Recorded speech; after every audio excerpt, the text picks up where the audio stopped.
Hi everyone, people don't respect what they can predict. They don't value what's always around. That's just the truth. It's not personal, it's human nature. You leave a diamond on every street corner and no one bends down to pick it up. Why? Because it's lost its rarity. The same thing happens when you make yourself too available physically, emotionally, mentally. When you're always there, always answering, always showing up without being asked, you stop being appreciated and start being expected. Now hear this loud and clear: your time, your energy, your presence, it all has value. And that value goes down the moment you hand it out like free samples at a grocery store.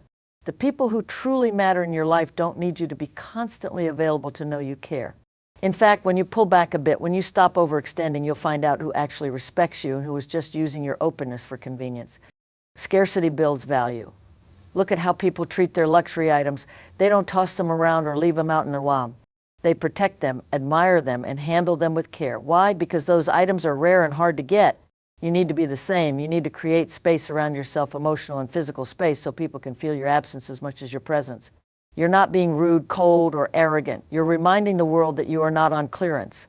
You're not disposable. You're not background noise. You're the main event, and you deserve to be treated that way. Your standards are your compass. They guide what you tolerate, who you trust, and how far you go.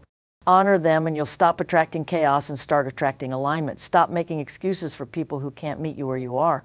You're not asking for too much. You're asking the wrong people. So stand tall, walk proud, and let your standards speak so loudly that you never have to repeat yourself again. High standards don't isolate you, they elevate you. They don't make you hard to love, they make it clear what real love should look like. And yes, there will be seasons of loneliness, times when you wonder if you're asking for too much. But trust this: solitude with self-respect will always be better than connection without dignity. Raise your standards so high that anything that doesn't serve you gets uncomfortable in your presence. Let people rise or walk, but don't you dare lower that bar just to be more palatable, more liked, more included. If they can't meet your standard, they were never meant to walk beside you in the first place. See, when your standards are clear, your life gets simpler. You no longer waste time convincing people to treat you right. You no longer beg for effort, for respect, for consistency. The people who belong in your life will naturally align with your values. They'll rise to meet you, not out of obligation, but out of genuine connection and respect. Let your standards filter the room.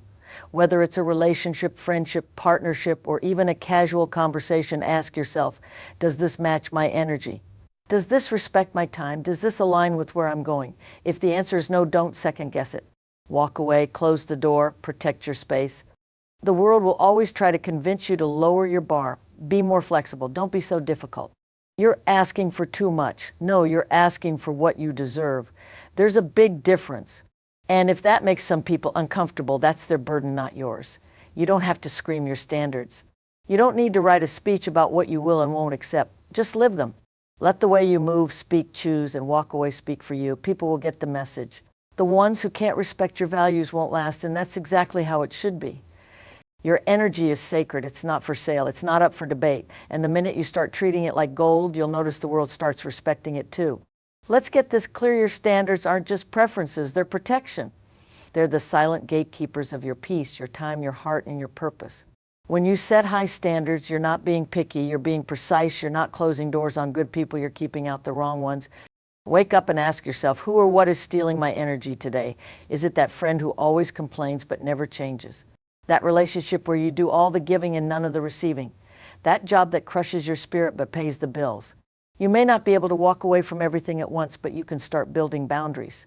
You can stop overextending. You can start choosing peace over performance. It's not your job to fix people. It's not your job to carry their pain. You can love people and still love yourself enough to say, not today. You can care deeply and still protect your peace fiercely. You don't have to be available to everyone, every time, for everything. People who truly value you will honor your boundaries. They won't guilt you, manipulate you, or make you feel small for choosing your peace.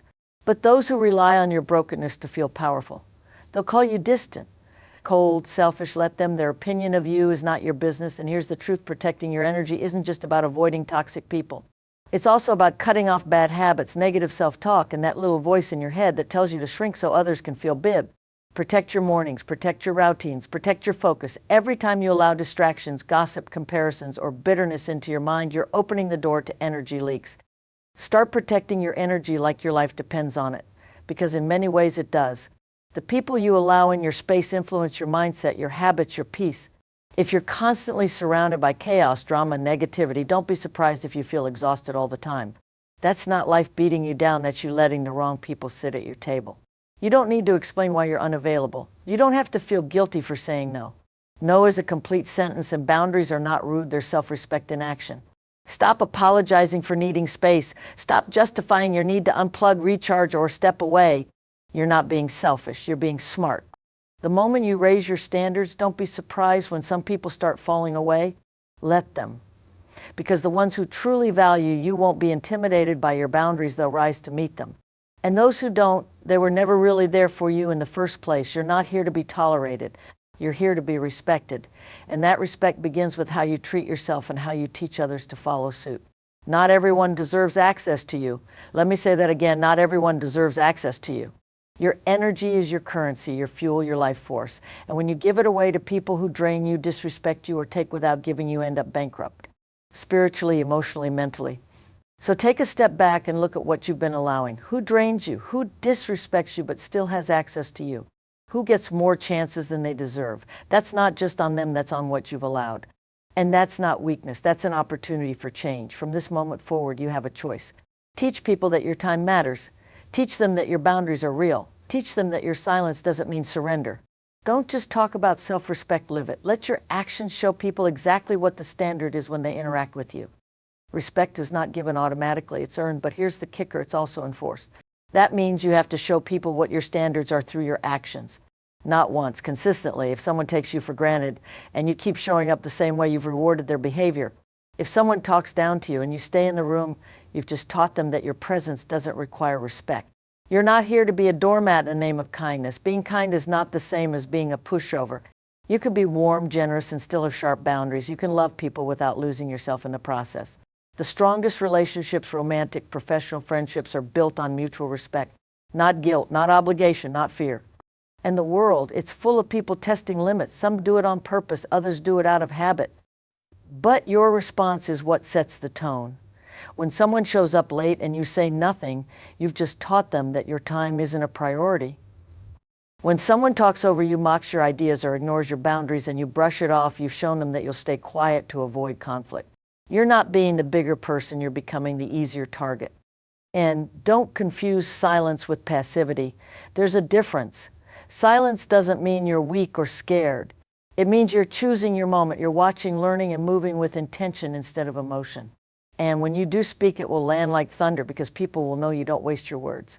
The next time someone tries to pull you into chaos, don't bite. Hold your ground. Protect your peace and say nothing. Let your energy speak for you. Let your results speak louder than any rebuttal ever could. Because at the end of the day, real strength isn't in how loudly you speak. It's in how confidently you can stay silent and still be heard. Let's get something straight. People will only treat you the way you allow them to. That's not arrogance, that's accountability. Every time you tolerate disrespect, every time you downplay your worth to keep the peace, every time you stay silent when someone crosses a line, you're teaching them that it's okay. Look at the people who always feel the need to defend, explain, justify. It's exhausting. And it's usually a result of low self-worth. When you truly know who you are, you stop performing for others. You stop proving yourself. You stop leaking your energy into places that can't receive it with respect. Silence creates mystery. It builds boundaries. It gives you time to think instead of just react. And it separates you from the noise of people who are addicted to drama, validation, and attention.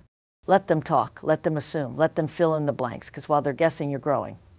People get uncomfortable when you stop talking, stop reacting, stop giving them access to your emotions. They mistake your calm for coldness, but let them, because the more predictable you are, the easier you are to manipulate. When everyone knows how you'll respond, they start pressing your buttons on purpose. They provoke you, test you, and expect your energy on demand. But silence disrupts the game. Silence makes people second guess. And in that stillness, you reclaim your power.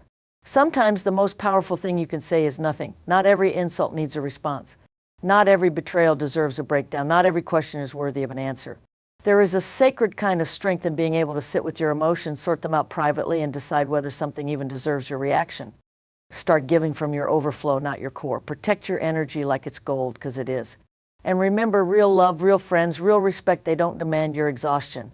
They honor your balance. You're not here to run yourself into the ground for people who wouldn't do the same for you. Choose wisely, protect fiercely, and start showing up for the one person who truly deserves your energy. You don't have to explain yourself to everyone. You don't owe the world your inner thoughts, your plans, your next move.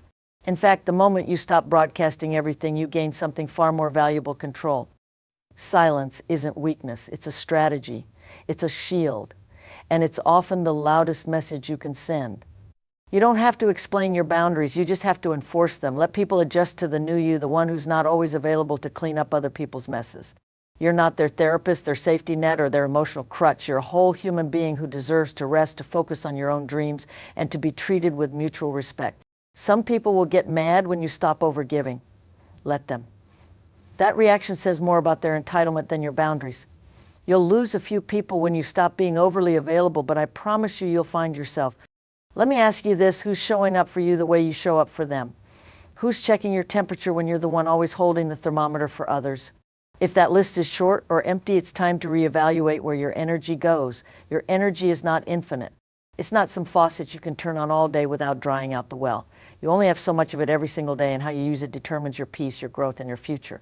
Pour it into people and places that pour back. Set a boundary and keep it. Cancel that favor you said yes to out of guilt. Choose quiet over chaos.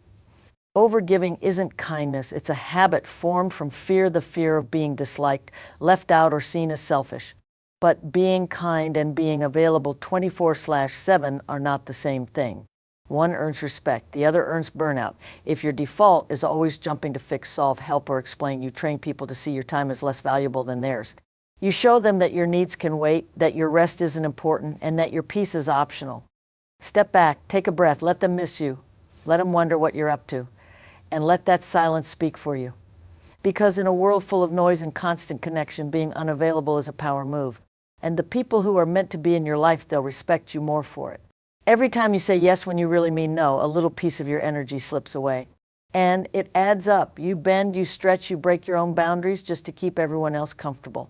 But here's the hard truth: people who constantly take from you will never stop unless you stop giving.